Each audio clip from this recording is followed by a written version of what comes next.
Before we attack each other and tear ourselves to shreds like a pack of maniacs, let's just open the sack first and see what's actually in it. It might not even be worth the trouble. Hi. There you are. Spike, we don't have time for this. No more food stops, okay? Okay, it's worth it.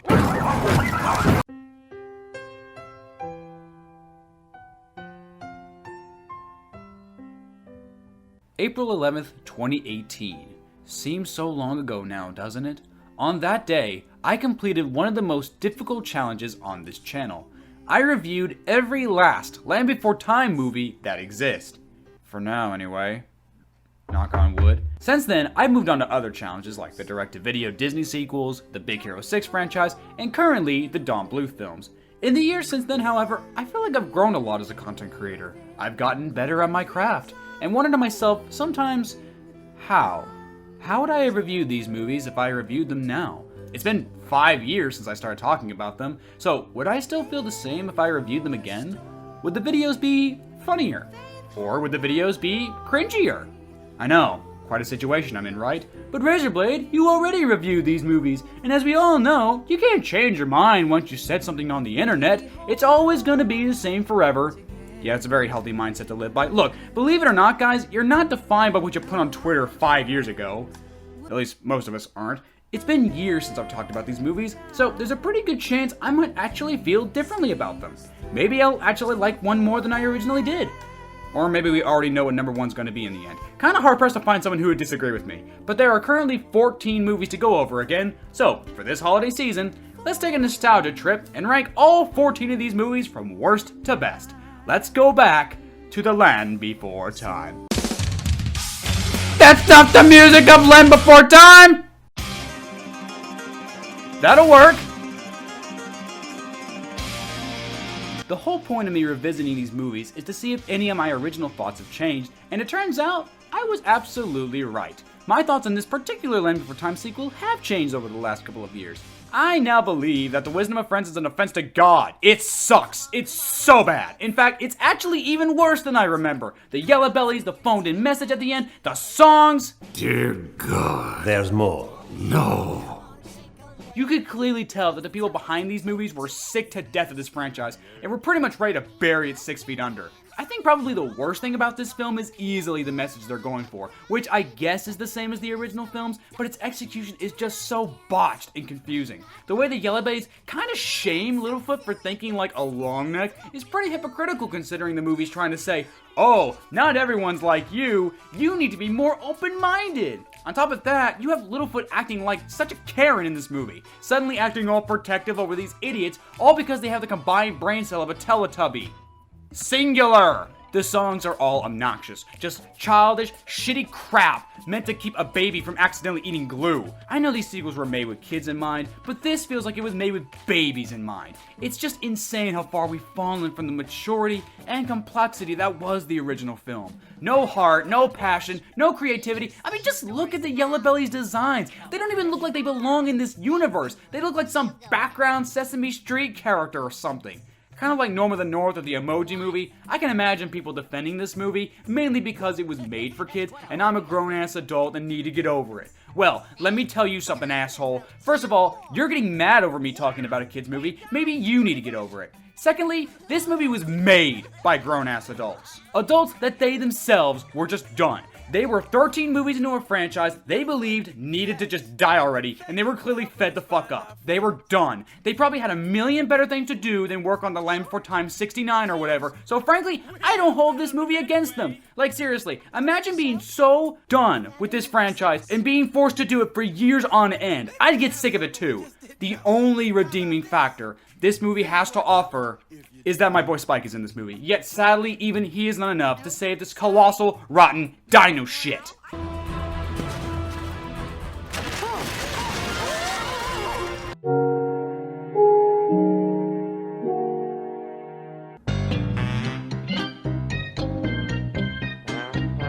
As you watch these sequels from start to finish, you really do begin to notice a trend. Although the animation does improve over time, for the most part anyway, the story and characters generally do get worse. When I initially reviewed these movies, I really couldn't decide between numbers 11 and 12 for their spots. I feel like they were both pretty much the same level of quality, so when I made that initial list, I kinda just shrugged and went, okay, there you go. But for this ranking, I've decided for the number 13 spot should go to Invasion of the Tiny Sauruses, but mainly on the grounds that, woo, that animation is rough. Seriously, I don't know what was going on with the studio for numbers 8 and 11, because man, the animation in both of those movies is really iffy.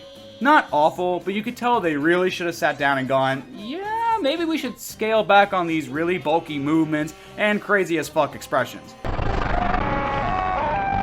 But yeah, Tiny Sauruses was suffering a lot from writer fatigue as well. It's pretty much the same lesson that the second movie had about being too little, accepting limitations, all that bullshit. And then there's the whole being prejudiced towards something that's different and learning to accept them despite them being different.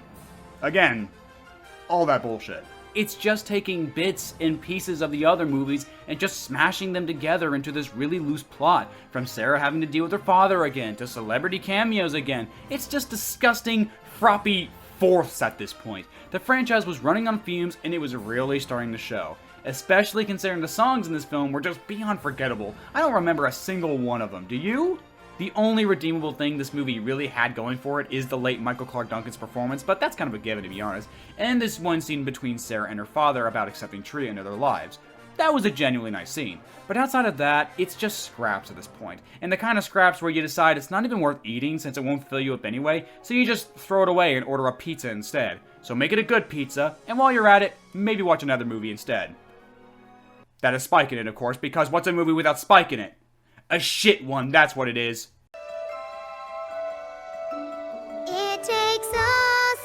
I have so little to add about Journey to the Mist that it hurts. Seriously, this movie actually gave me very little to work with in my initial review on it, mainly because of just how dull it was. From Allie not having any real personality, to the villains just being a couple of goobers and not the fun kind. All the side characters are pretty much just come and go after being in the movie for like 10 minutes. I barely remember the turtle, or that weird possum thing they hung out with. Actually, RaisorBlade, the real scientific name for that creature is...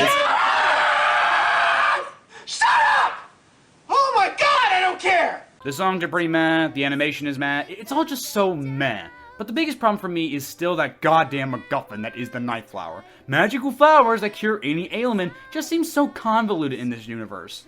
Of course, this wouldn't be the last time this franchise just said, fuck the rules that were established in the first movie. Like I said, I don't have anything else to add to this one. My thoughts have not changed in the slightest. The only thing I unapologetically love from this one is Spike. But that's kind of a given at this point. As an egg, you were a beauty. The difference between The Land Before Time 1 and 2 is virtually night and day, and that's probably why The Great Valley Adventure is arguably the most disappointing sequel, because it could have easily been as good as the original. Hell, maybe it could have even been better if that's possible, but instead, it chose to be this, and the franchise has never been the same since. Except for Spike, of course. Spike's power has grown beyond this franchise at this point. While the sudden downgrade in animation quality wasn't that bad, considering this is a direct-to-video film, you can still understand why so many fans of the original film felt so irked. From the sudden tonal shift towards younger kids, it just really felt like Universal just missed the whole point of what made the original so special to begin with. But we'll get to that later down the line, and you probably already know when. It just thematically feels so off, or with having Littlefoot not only being okay with being around a Sharptooth considering what happened, but also being his friend. I know a lot of people really like Chomper and stuff and think this is cute, but from a storytelling perspective, it just feels so out of character for Littlefoot and his friends to accept Chomper so easily, even if Chomper did save them at one point. I'm not saying this couldn't work at all, because I get it, they're aiming for 5-year-olds now, but as a sequel goes, it just feels so rushed and thematically inconsistent with the story that was told before. Of course, starting with this movie, thematic cohesion would be just completely thrown to the wayside for kitty fluff instead. The songs in this are atrocious. If I was judging these movies solely on the song numbers, this would easily be number 14. The lyrics are so fucking cringeworthy. It's kind of hard to listen to them without just busting out laughing. You can hang around with me even though you're not a 3-horn. See me be real strong. Although I will admit to enjoying the egg song ironically. When I wake up, first thing I do, eggs. Oh, so you're Jared Fogle then. Speaking of the brothers, I still feel like Strut got done so dirty. Even if he never appeared again, I still wish he got like some kind of redemption arc where he would tell his abusive brother to fuck off and get eaten, but no! He gets eaten alongside of him! Like, seriously, what the fuck?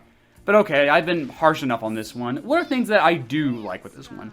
Well, the original score actually isn't that bad. The lesson the movie is trying to teach is actually a good lesson for kids to learn, even if it is a very basic execution. I like how the Sharptooth still managed to feel like giant killing machines in this one, like they did in the original. The movie still manages to make them feel like genuine threats. So, I like that. Spike gets a pass because he's God. This background shot's cool, I guess. Yeah, that's it. Moving on. You're wet. Boy, Journey to Big Water is so needless. I was dreading the fact that I'd have to rewatch this one, considering that back then, to me, this was the second worst sequel. But after rewatching it, I feel like it's just more pointless if anything. Mo is just not an interesting character. The shenanigans that Littlefoot and his friends were getting into were just getting kind of old at this point, so I remember this was the point when I was a kid where I just jumped ship from this franchise. On top of that, you could tell the writers were really starting to reach for ideas to the point where they just brought back the Big Water song from number 5 as opposed to writing something original. With that being said though, the original songs are kind of a mixed bag in this one. That Imaginary Friend song was so painfully pointless, and this still gives me nightmares to this very day. However, that song about not being alone, while also pointless, was actually not too bad. It had a nice melody and was actually sung well, so, you know, you take what you can get, I guess. Overall, the plot just feels really convoluted. How in the fuck did Mo even get into the Great Valley anyway? The movie just says, oh, flooding happened. But, like, what? The ocean is so far away! It takes our heroes days to get there. I'm sorry, but that's a huge fucking stretch for this plot now that I think about it. In number 5, there was a valid reason why the kids were at the ocean, but here, it's pretty hard to believe, honestly. Journey to Big Water was just stupid. I really can't think of a good reason to watch this one, as there's nothing here you can't get from any of the other sequels. Of course, that does not apply to my man Spike. Spike will always be a good reason to watch anything as long as he's in it. The ending of The Great Day of the Flyer still lives in my mind rent-free. It just went full on bananas and stopped giving a shit about being logical, so I low-key kinda love it now. Call it Stockholm Syndrome if you want, but you can't deny this is at least interesting to look at. I also didn't find the new character Guido to be that annoying in the film. I mean, sure, his personality is based off of Woody Allen, but I never found him to be that unlikable or anything, at least compared to other characters in this franchise. Besides, Guido completely roasted a whole nest of baby flyers to death, and thus he gets a pass from me. Your rear ends look just like your faces, so, how can he tell which way to go?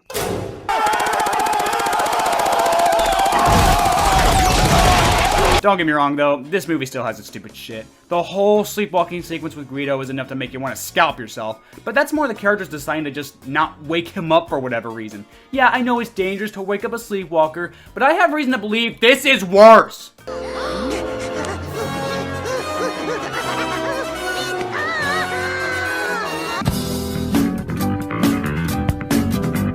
The Spinosaurus fight also, frankly, felt really shoehorned in, and I can only imagine why they would use one of those. The movie also sends this very mixed message about staying true to yourself and doing things your way, but sometimes that's just not the way to go. Sometimes you have to follow in line and do things the right way in order to make it in this world. Yeah, it kind of feels like an edgy 15-year-old may have written this. Overall, it's far from the worst sequel, but I can't think of better things to watch, and better sequels that Spike has taken part in.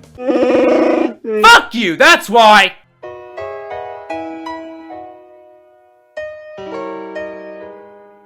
I still have no idea who Journey of the Brave was made for. It was made 9 years after Wisdom of Friends, and by that point, everyone had all but moved on from this franchise. But of course, Jurassic World was revitalizing people's love for dinosaurs, so Universal decided, let's just bring back this rotten corpse of a franchise like it never died. What could possibly go wrong? Well, you get a movie that's just pretty meh, honestly. That's what could go wrong, I guess. As Land Before Time movies go, this one was just passable. So as normal animated movies go, mediocre. Let's start with the good stuff. Animation is very nice for the most part. I feel like they try to push their limits a little too far in some areas, but other than that, it's pretty cool to see how far the sequels have come in terms of technology.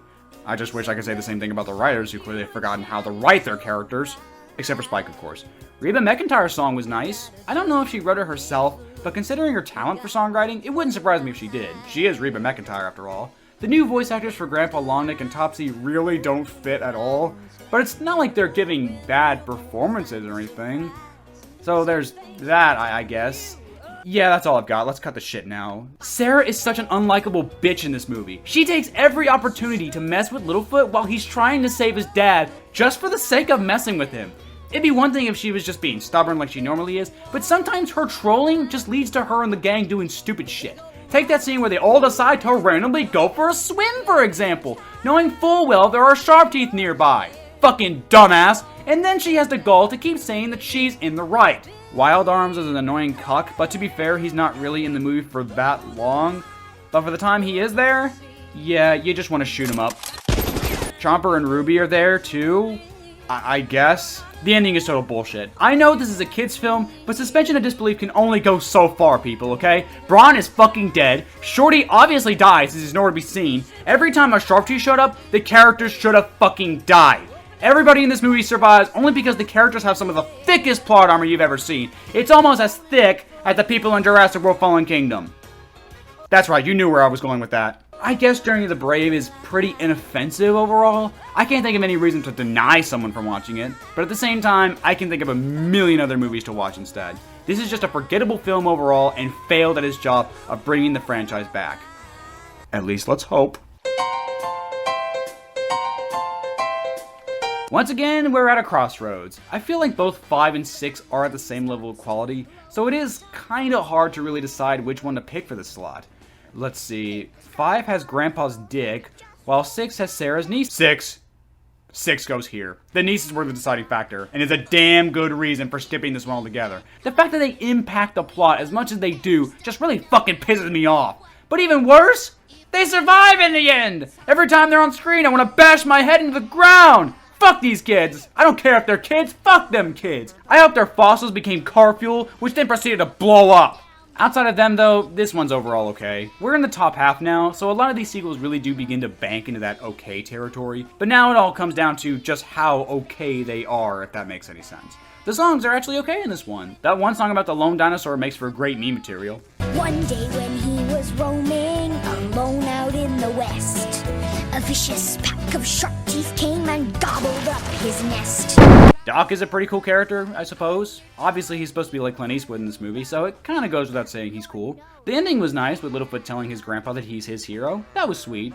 I really don't have much else to add to this one. It's fine. When the nieces are on screen, I can't help but want to shoot myself to end the misery, but everything else in this film is just perfectly fine.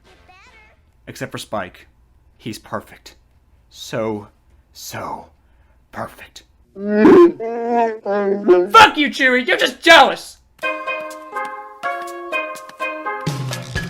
Friends for dinner. The mysterious island is fine. I know I said earlier how weird it was from a storytelling perspective to have Littlefoot and friends be friends with a Sharptooth, but now that we're 5 movies in at this point, I'd be lying if I said this didn't blow my fucking mind when I was little. Seeing Chomper come back was such an unexpected surprise, and it made me very happy as a kid.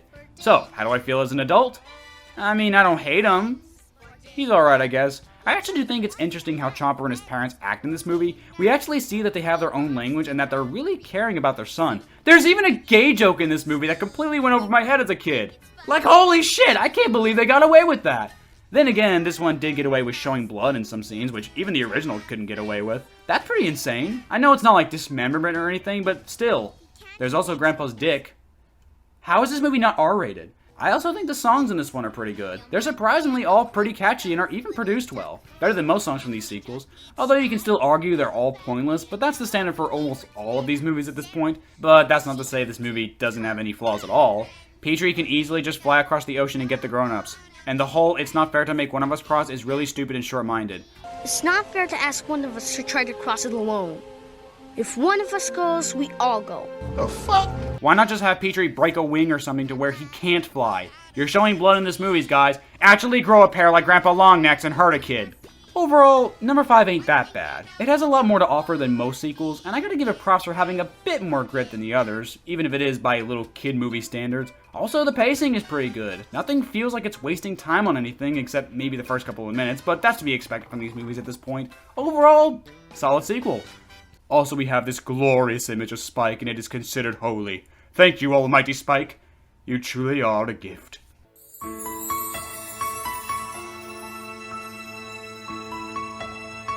feel like I was a little too harsh on Stone Cold Fire in my initial review of it. There are genuinely good things in this movie that stand out from other sequels. For starters, this is when the animation really started to pick up in quality, at least by direct-to-video standards. It also gives us easily the best villain out of all of the sequels, Toronto. Although to be fair, that's not saying a lot considering there's only like 5 of them throughout the whole franchise. And no, Sharptooth aren't villains. They're antagonists, but they're not villains. There's a difference, guys.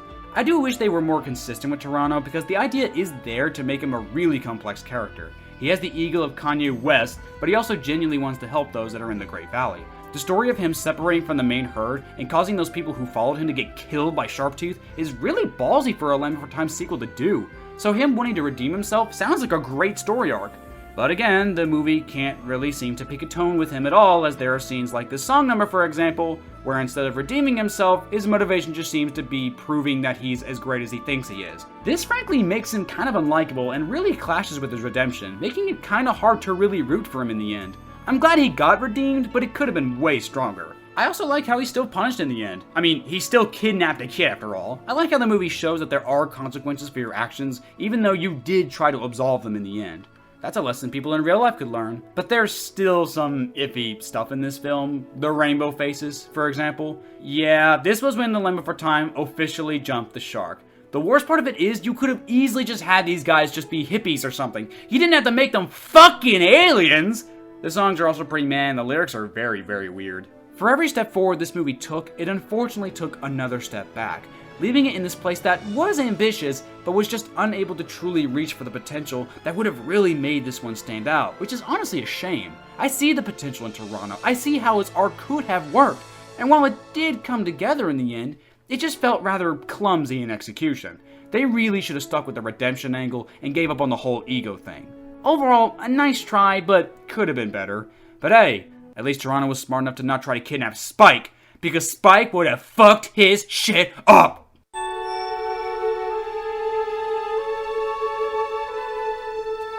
The Big Freeze is easily the most wholesome out of all the sequels. Also, finally! 8 movies in, and we're finally getting a movie where Spike is in the focus.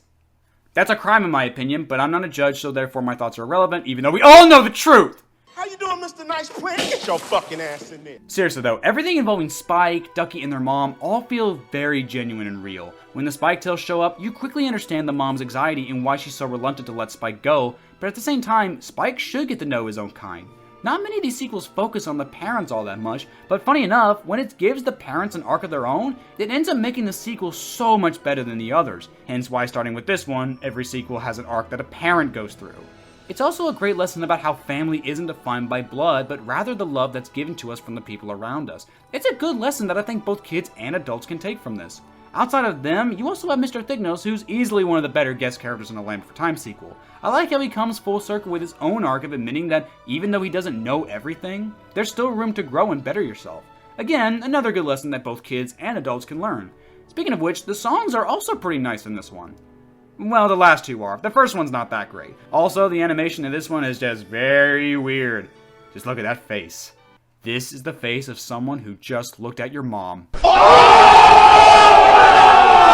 Really, there aren't that many bad things to say about this one. It's just a very sweet and wholesome sequel. None of it's amazing or holds a candle to the original film, but in its own right, it really does a good job of making you care about Ducky, her mom, Mr. Thignos, and of course, how can we forget about Spike? Oh, Spike, who could ever forget about you? Why can't you be real so you can be mine? I thought I kicked you out!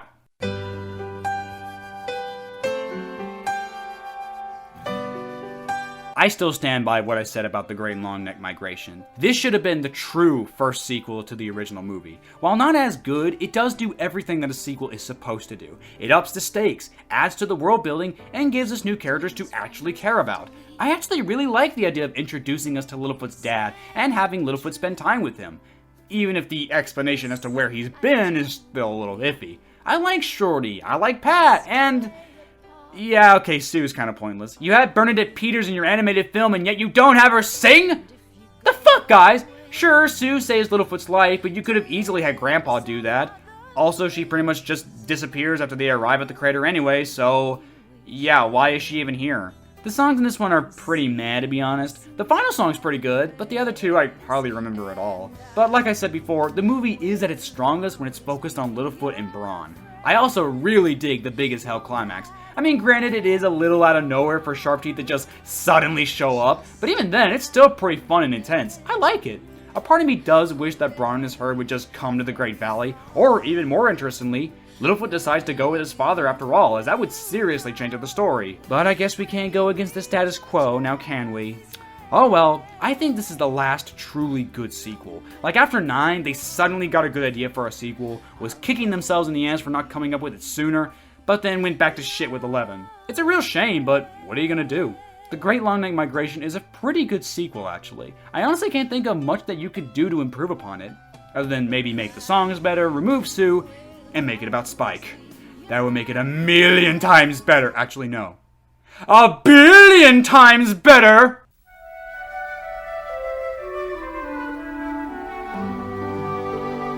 I think in terms of spirit, the Time of the Great Giving is the one that's closest to the originals. While still a Land Before Time sequel, it does take itself a bit more seriously than all the others do, and while it's not as good as it does try to carry on the message the original had about looking past our prejudice in times of need. Only this time, it's with the grown-ups as opposed to the kids. From the water shortages to the big fire in the end, this movie, like the original, puts everyone on the same level, and flat out says there's no rules when it comes to survival. Again, it's not as serious as the original, but I do like how they're at least trying, given how this one's aiming for a younger demographic. The whole thing with the bullies is also pretty well done. I like how it teaches kids that bullies often have their own problems, and usually are just acting out because they don't know how else to, without justifying the bullying itself. I like how this movie does have a serious message about how important it is to raise your kids with compassion rather than anger. For a movie aimed at very little kids, that's very noble for this movie to at least try that. I also really like Topsy's development in this film, like how he goes from his typical stubborn, prejudiced self to genuinely becoming open-minded, kinder, and willing to join up with other dinosaurs for the greater good. I just wish the other movies acknowledged this. Everyone knows how stupid duckbills are. Look how they massacred my boy. The songs are all pretty good in this one, especially Stand Tough, which is just a straight up banger. Like, seriously, I'm surprised there's a song from a Land Before Time sequel I genuinely enjoy. On top of that, none of these songs are pointless. They all get across the characters' motivations and the story perfectly. At least for a Land Before Time sequel, that is. I really can't think of anything that's majorly wrong with this film.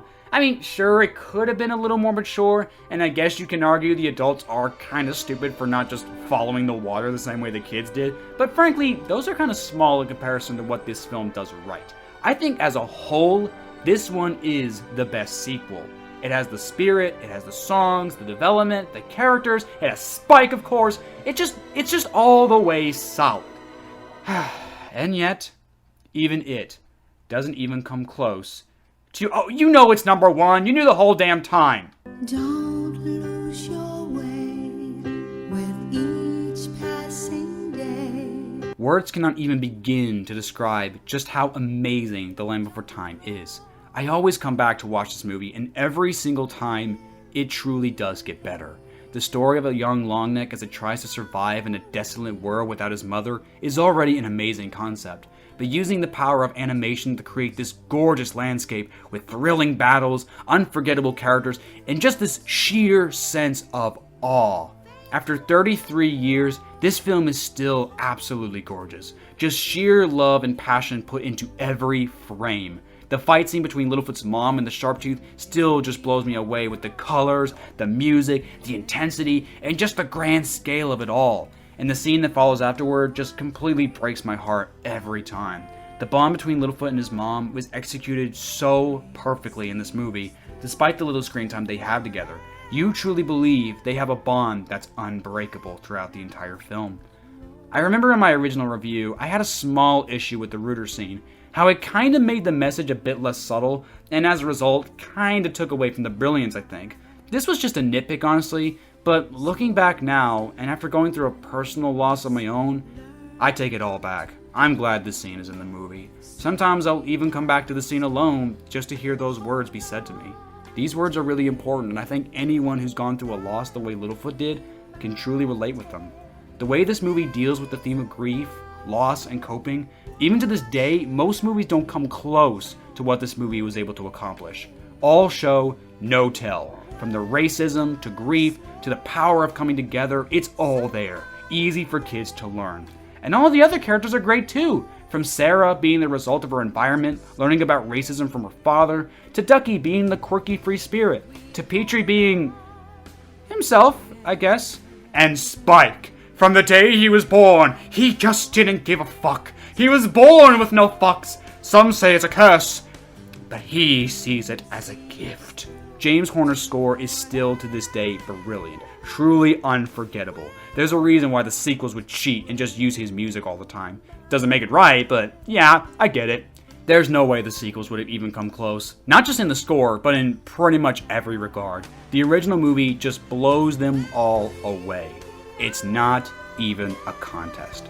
Don Bluth and his team truly outdid themselves when making this one, and it's such a shame that his true vision got seriously toned down because of Steven and George. And even worse is the fact that we may never see the true vision, save for a couple of unfinished cells here and there, maybe a bit of footage that got cut out and released in trailers, and the original storyboards. It truly is a shame.